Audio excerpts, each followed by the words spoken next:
ଜିଖରୀୟ ଅଧ୍ୟାୟ 9।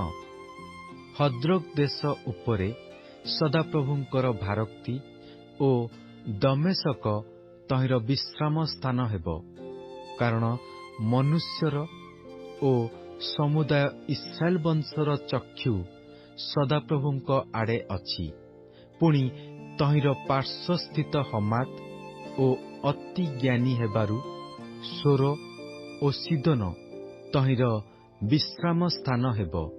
ଆଉ ସୋର ଆପଣା ପାଇଁ ଦୃଢ଼ ଗଡ଼ ନିର୍ମାଣ କଲା ଓ ଧୂଳି ପରି ରୂପା ଓ ବାଟର କାଦୁଅ ପରି ଉତ୍ତମ ସୁନା ରାଶିକୃତ କଲା।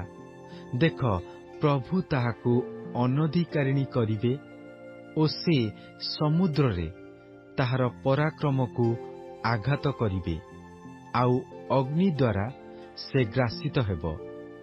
ଅସ୍କିଲୋନ୍ ତାହା ଦେଖି ଭୟ କରିବ, ଘଷା ମଧ୍ୟ ଦେଖି ଅତ୍ୟନ୍ତ ବ୍ୟଥିତ ହେବ ଓ ଇକ୍ରୋନ ହିଁ ତଦ୍ରୂପ ହେବ।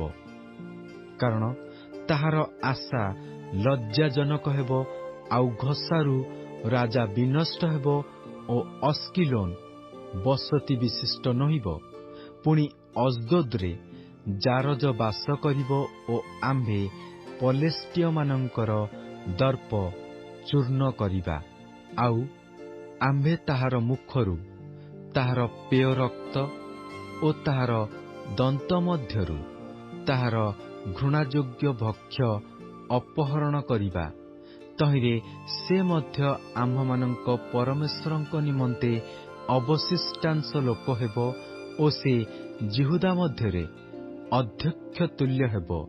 ପୁଣି ଆମ୍ଭେ ସୈନ୍ୟଦଳ ବିରୁଦ୍ଧରେ ଆପଣା ଗୃହର ଚତୁର୍ଦ୍ଦିଗରେ ଛାଉଣି ସ୍ଥାପନ କରିବା।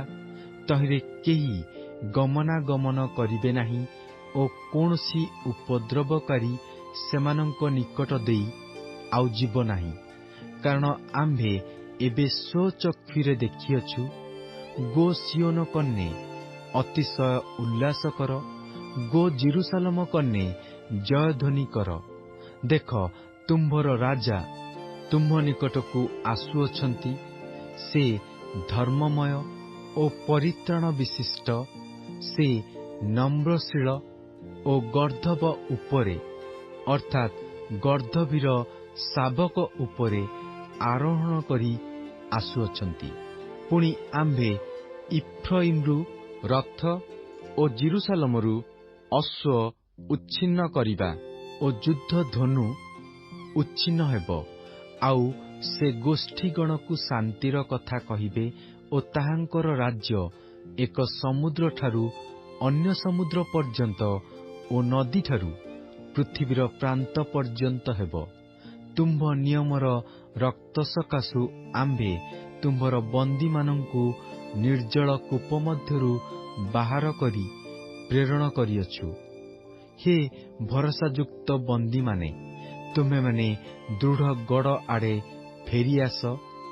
ଆମ୍ଭେ ତୁମ୍ଭକୁ ଦୁଇଗୁଣ ମଙ୍ଗଳ ଦେବା ବୋଲି ଆଜି ପ୍ରକାଶ କରୁଅଛୁ।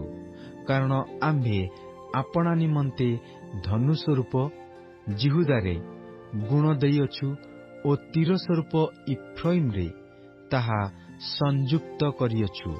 ଆଉ ହେ ସିଓନ, ଆମ୍ଭେ ତୁମ୍ଭର ସନ୍ତାନଗଣକୁ, ହେ ଗ୍ରୀସ୍, ତୁମ୍ଭ ସନ୍ତାନଗଣ ବିରୁଦ୍ଧରେ ଉତ୍ତେଜିତ କରିବା ଓ ତୁମ୍ଭକୁ ବୀରର ଖଡ୍ଗ ସ୍ୱରୂପ କରିବା। ପୁଣି ସଦାପ୍ରଭୁ ସେମାନଙ୍କ ଊର୍ଦ୍ଧ୍ୱରେ ଦେଖାଯିବେ ଓ ତାହାଙ୍କର ତୀର ବିଜୁଳି ପରି ବାହାର ହେବ।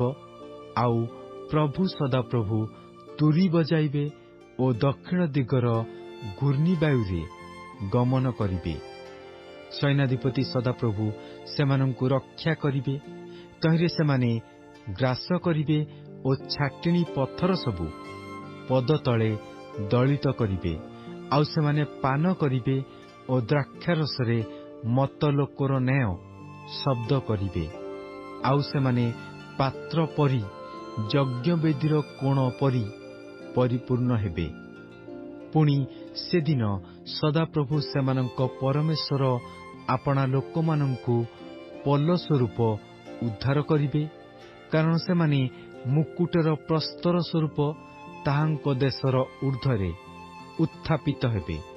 ଯେହେତୁ ତାଙ୍କ ମଙ୍ଗଳ ଭାବ କିପରି ମହତ୍ ଓ ତାଙ୍କର ସୌନ୍ଦର୍ଯ୍ୟ କିପରି ମହତ୍, ଶସ୍ୟ ଯୁବାଗଣକୁ ଓ ନୂତନ ଦ୍ରାକ୍ଷାରସ ଯୁବତୀଗଣକୁ ବର୍ଦ୍ଧିଷ୍ଣୁ କରିବ।